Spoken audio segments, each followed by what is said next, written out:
네, 오늘의 핵심 뉴스 키워드로 분석해봅니다. 김 박사의 오늘의 키워드 글로벌 이코노믹 연구소장 김대호 박사님과 오늘도 함께하겠습니다. 자, 첫 번째 뉴스부터 확인하시죠. 자, 첫 번째 키워드는 트럼프의 침묵입니다. 이 북한이 북미 정상회담 무산 가능성까지 언급을 하면서 고강도 경고 메시지를 날렸지만 트럼프 대통령은 뭐 지켜보자 이런 얘기 외에는 별 특히 반응이 없습니다. 박사님, 원래 말이 많던 사람이 갑자기 침묵하면 더 무섭잖아요. 예, 그러나 이번에는 트럼프도 한 방 크게 먹은 것 같이 보입니다. 네. 미국의 언론들이 지금 그렇게 전하고 있거든요. 한 방 먹었다는 것은 전혀 예상하지 못한 허를 찔렸다. 네. 이것이 이제 미국 신문들의 보도인데요. 지금 북미 정상회담이 싱가포르에서 6월 12일 열리는 것으로 해서 세계 역사가 바뀔 것이다. 특히 트럼프 대통령이 노벨 평화상을 탈 것이다. 라고까지 지금 쾌속 진행을 하고 있다가 느닷없이 어저께 북한 김계관 외무부 부상이죠. 우리로 치면 차관인데요. 네. 이 차관이 아주 직격탄을 날렸어요. 미국에 대해서 특히 볼턴, 이 NSC 상임위원장, 그 보좌관이죠. 보좌관의 그 리비아식 핵 무장 해제, 이 디스멘틀 방식에 대해서 우리는 리비아가 아니다. 우리를 리비아로 알았다면 착각이다. 오히려 존 볼턴을 향해서 인간 쓰레기다라는 이런 직격탄까지 날렸는데요. 네. 물론 아직 북한이 공식적으로 북미 회담을 완전히 파기하겠다, 철회하겠다라고 선언하지는 않았습니다.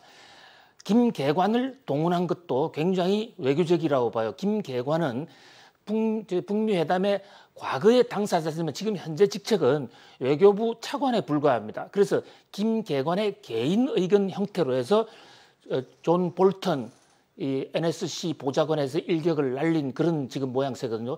그런 관점에서 볼 때 근본적으로 북미 회담을 파기했다기보다는 북미 회담을 앞두고 북한의 이익을 극대화하기 위한 고도의 협상 전략이 아닌가 네. 이렇게 분석하는 시각이 더 우세합니다. 사실 협상의 기술하면 트럼프 대통령입니다. 네. 책도 협상의 기술이라는 책도 지어냈고요. 상대를 예측하지 못하게 해서 그래서 자기의 주도권을 이끌어가는 건데 그런 면에서는 예측 불가능하다는 측면에서는 북한의 김정은도 그에 못지않은 것 같습니다.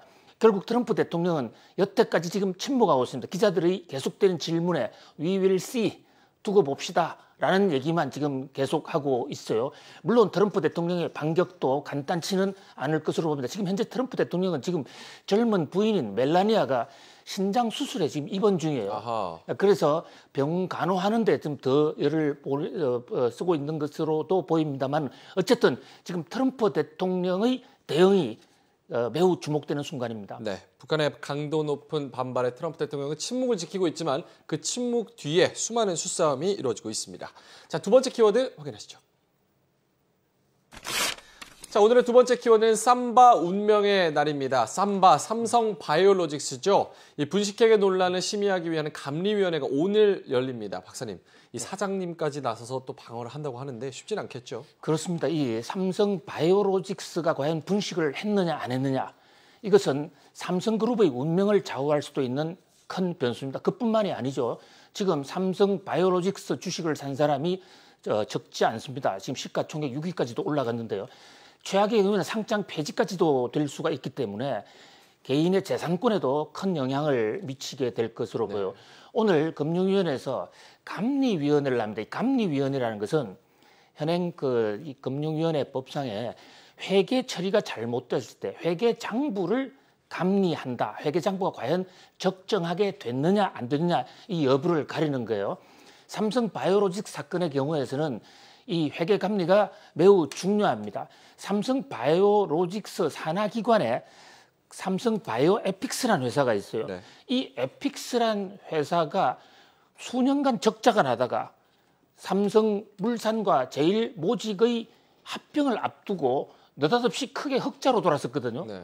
거기에 대해서 이것을 자회사를 관계회사로 바꿨기 때문에 그렇다 하는 굉장히 전문적인 얘기인데요. 회계 규정과 관련된 얘기인데 여기에 대해서 전문가들이 감리위원회를 통해서 어떤 판정을 내리느냐 여기에서 조금이라도 부정이 있었다 이렇게 될 경우에는 상당한 지금 상장 폐지라든지 여러 가지 지금 벌과금 삼성그룹의 공신력, 우리나라 정권시장의 혼란 이런 것들이 굉장히 얘기가 되죠. 만약에 이것이 혐의가 없다고 하더라도 이미 지금 금융감독원 국가의 공권력을 대신 집행하는 금융감독원에서 혐의가 있다고 통보까지 해서 주가가 상당히 빠져 있는 상태인데 혐의가 없다고 하더라도 금융감독원의 또 공신력이 문제가 되는 아주 지금 미묘한 순간이에요. 그래서 오늘 감리위원회의 결정이 매우 중요하다. 물론 이 감리위원회 결정은 그것으로 끝나는 게 아니고 곧 이어 열린 금융위원회, 정권선물위원회의 최종 결정을 앞두고는 있어요. 네. 그러나 실무적인 전문성 어떤 그 구체적인 시시비비와 관련된 문제는 오늘 또는 두세 번 열릴 감리위원회에서 결정이 난다는 면에서 굉장히 중요한 의미를 갖고 있죠. 이 문제를 처음 제기한 참여연대에서는 지금 이 감리위원회 위원장 김학수 정선 상임위원회에 대해서 상당히 지금 불만을 토로하고 있습니다. 이분이 과거에 잘못 그 삼성바이오로직스의 분식을 허용해 준 데 한 역할을 한 분이기 때문에 제척되어야 된다라고 했습니다마는 최종구 위원장은 제척할 수 없다라고 해서 판정이 나더라도 두고 문제가 될 것으로 봅니다. 어쨌든 오늘 정권 금융위원회 감리위원회의 삼바에 대한 감리 결과가 매우 주목됩니다. 네, 자 오늘의 세 번째 키워드로 바로 가보도록 하겠습니다. 자, 세 번째 키워드는 국민연금의 선택입니다. 현대차 지배구조안이 통과되느냐 마느냐 키를 쥐고 있는 것이 바로 국민연금입니다. 근데 이 국민연금이 이 찬반 의결권을 민간인 전문가들한테 넘기기로 했잖아요. 예, 지금 삼성에 이어서 또 하나의 우리 최대 대기업 그룹인 현대차 그룹의 이 지배구조 개편도 지금 도마 위에 지금 올라 있습니다. 현대 모비스를 해체해서 그것을 글로비스와 통합을 하고 그래서 지배구조를 만든다라는 일은 아닌데 여기에 대해서 국제의결권 기구 ISS가 공식적으로 반대 의견을 냈거든요. 네. 어제도 말씀을 올렸지 않습니까? 네. 그런데 그래서 여기서 현대차에서는 외국인들 특히 IS라든지 엘리어트 같은 해치펀드가 한국 기업을 먹겠다고 공격을 하고 있다. 이래서 싸움의 구도를 국내인이냐 외국인 이렇게 구도로 몰아갔어요. 네. 그런데 밤사이에 대신경제연구소의 대신지배구조연구소에서 국내 기관이죠. 여기서도 이번 합병은 잘못된 것이다. 아하. 그래서 국내와 외국으로 몰아가려고 했던 현대차의 구도가 완전히 지금 깨졌습니다. 네.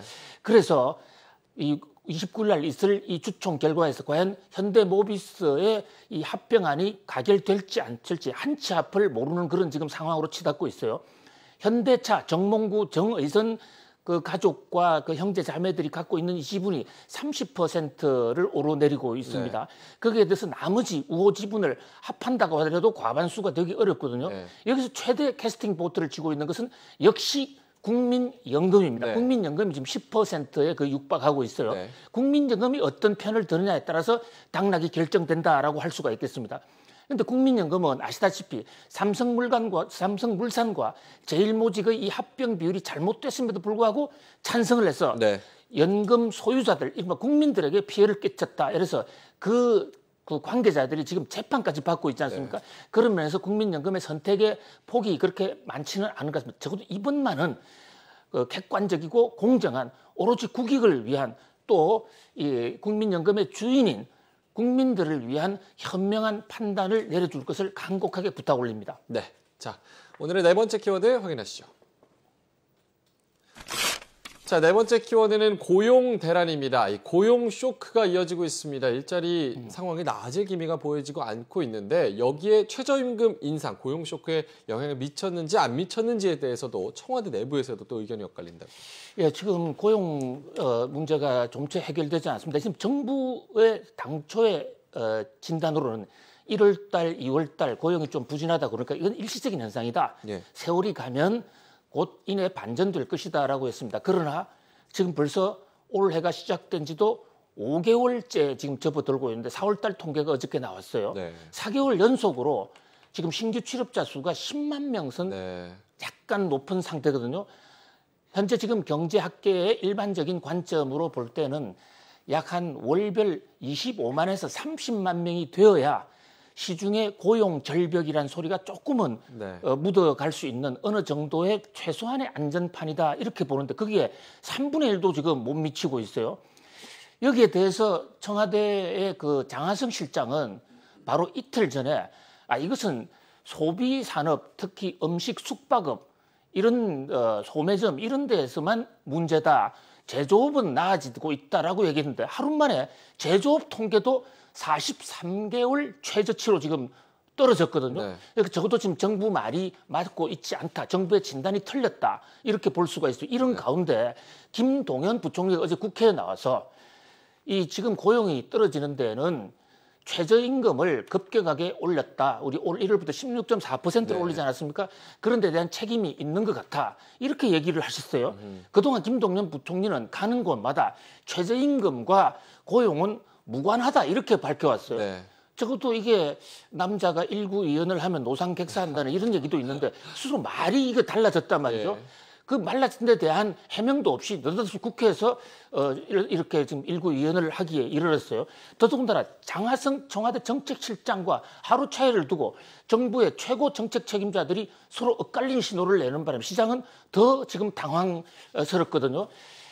정부는 지금 이 취임하자마자 새 정부 들어서자마자 11조 추경을 했죠. 또 3조 원 이상의 일자리 안정자금 썼죠. 네. 그 밖에도 지금 올 예산에 대해서 올 예산 중에서도 지금 일자리 자금이 굉장히 많이 지금 책정이 되어 있습니다. 곧 또 추경도 하지 않습니까? 그런데도 고용이 떨어지고 있다. 여기에 대해서는 좀 더 심각하게 고민을 해보고 문제를 제대로 진단을 해봐야 될 것 같습니다. 진단이 제대로 되지 않으면 처방도 틀릴 수밖에 없는 그렇죠. 것이거든요. 그런 면에서 1년 전에 문재인 대통령 1호 지시로 출범한 우리 일자리위원회는 과연 못하고 있는지 그 책임자 이용섭 씨는 지방자치제 지금 출마하느라고 정치판으로 가버렸어요. 네. 뭐 그분이야 개인적으로 정치를 할 수 있을까 그런 거 없다 하더라도 지금 일자리위원회는 도대체 무엇을 하고 있는지 국민들이 묻고 있습니다. 네. 자, 오늘의 마지막 뉴스 보시죠.